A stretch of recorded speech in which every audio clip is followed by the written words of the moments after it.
আজকের রেসিপি হচ্ছে মচমচে বাঁধাকপির পাকোড়া। এই সিজনটাতে প্রচুর বাঁধাকপি পাওয়া যায়।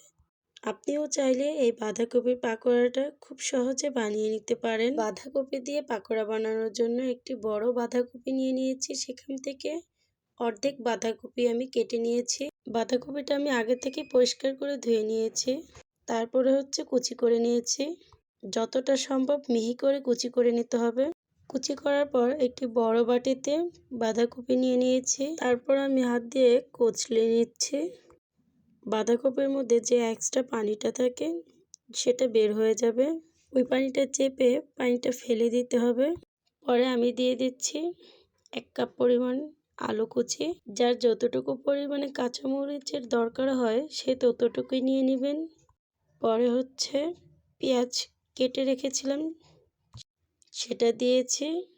1 চা চামচ লবণ, হলুদ, গুঁড়ো মরিচ, একটু ময়দা আর হচ্ছে চালের গুঁড়ি দিয়ে দিয়েছি। পরে হচ্ছে একটি ডিম ভেঙে দিব। পরে হচ্ছে এটা ভালো করে মেখে নিব যাতে পুরোটা মাখানো হয় সুন্দর করে, যাতে মাখানোর পরে বাঁধাকপিটা একদম নরম হয়ে যায়। অলরেডি আমারটা রেডি হয়ে গিয়েছে।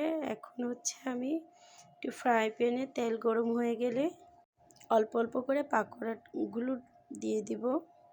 এই পাকোড়াগুলো অল্প আঁচে ভাজতে হয়, নয়তো ভিতর থেকে ভালোভাবে সিদ্ধ হয় না।